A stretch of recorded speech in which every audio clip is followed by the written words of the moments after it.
Hello everyone and welcome to Prosabilities!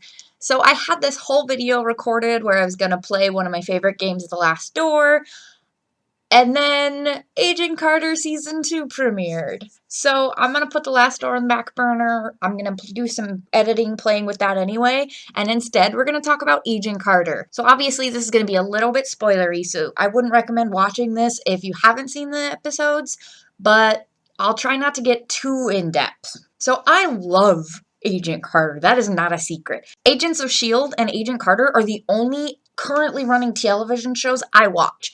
And since I haven't had cable since before I started undergrad, I go over to my friend's house to watch it. And let me tell you, this week was absolutely worth the slight grumpiness of this friend. This show continues to do exactly what I absolutely loved from the first season. It's fun, it's got some action, it's got some really interesting stories, some amazing characters, and absolutely lovely, fabulous ladies. First off, I have to say, well done on the casting of Anna Jarvis. I am in love with her, and I'm keeping her forever, so kudos to you, Mr. Jarvis. You chose very well. She better be in, like, every single episode. I'm talking, we better have more Anna Jarvis than we had Angie in the last season. And I fucking loved Angie, so you know that's a compliment. I absolutely love that she's not this little wilting flower, that she's not Mr. Jarvis in a garter, that she fucks with him all the time and enjoys the hell out of it, because that's what the perfect marriage looks like to me. She has so much fun, and he enjoys it too, even though he gets super embarrassed. Still upset at the lack of Angie. Like, I know that actress had another filming conflict, but like, Angie, I miss you. However, Sousa's new girlfriend, I can't remember her name off the top of my head, and that's not a slight to her, I'm just terrible with names. She's fabulous, and she's also really adorable, and I want to keep her forever. Unfortunately, judging by the end of the last episode, things are not going to go well for her. I know it, you know it, and judging by his face, Sousa knew it as well. Sousa, man, I'm so disappointed in you. I mean, I know his character was always timid and shy and unsure around Peggy and self-doubting, but, like, come on, man. You can't even pick up a fucking phone for, what, 6 months, a year, whatever the fuck it was? And in that time, you start dating another girl, which I understand. You think you got rejected by Peggy. But when she invites you out for drinks, you take that fucking moment to explain to her that you're with someone else. It's not that hard. And while you have that other girl, a fabulous, cute other girl that Peggy absolutely already adores, don't you be flirting with Peggy. Come on, man. The other love interest in Peggy's life, I don't know if I trust him, which is, I was really on board for it. Like, hey, that's an interesting dude.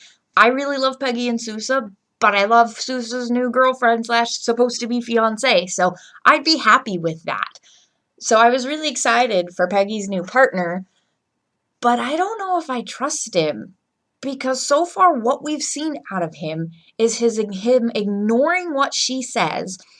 Biggest example I can come up with off the top of my head is when she refuses a drink twice and he insists twice. Like, when a girl says no, that means no.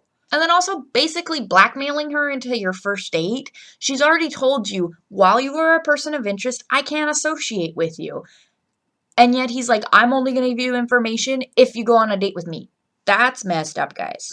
So basically what this aromantic got out of that episode relationship-wise is, do be with or marry somebody who will absolutely fuck with you, but will laugh right along with you and will support you in all of your crazy endeavors. Do not go after someone you've already let go, especially when you have somebody great right there with you. You've already made your choice. Man up and stick with it. And also, don't trust people who don't fucking listen to you. Your opinion matters. Your voice matters. You know your own mind. Don't let anyone push you into anything else. On a more technical note, outside of the relationships, I seriously thought the zero matter was the gravitonium from Agents of S.H.I.E.L.D. While for one, that hasn't necessarily been disproved, I'm more sure that it's just a fluke of the creative team reusing the same graphics. I'm really interested to see where that goes, though.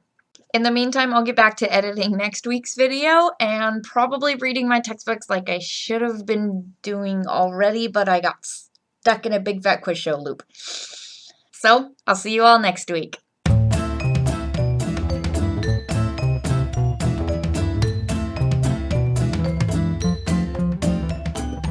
You might have noticed as I casually didn't mention it whatsoever, hey Sammy, there's a change of scenery.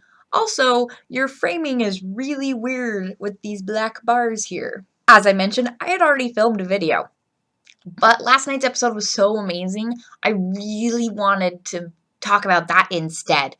Unfortunately, in my zombie shuffle in the morning, I left my webcam at home. Since I had no webcam, that means I had to borrow my boss's. So I'm at work right now. Say hello to the nice, lovely window that's behind my desk. There's another lovely window right here. So these two windows make me really glad I've only shown up to work hungover once. Not fun. And that also kind of screws up the frame rate because this camera is cheaper than mine, so it doesn't have the width that mine does. But that's alright. I'm super grateful for tools anyway because my camera that comes on my computer is absolute shit.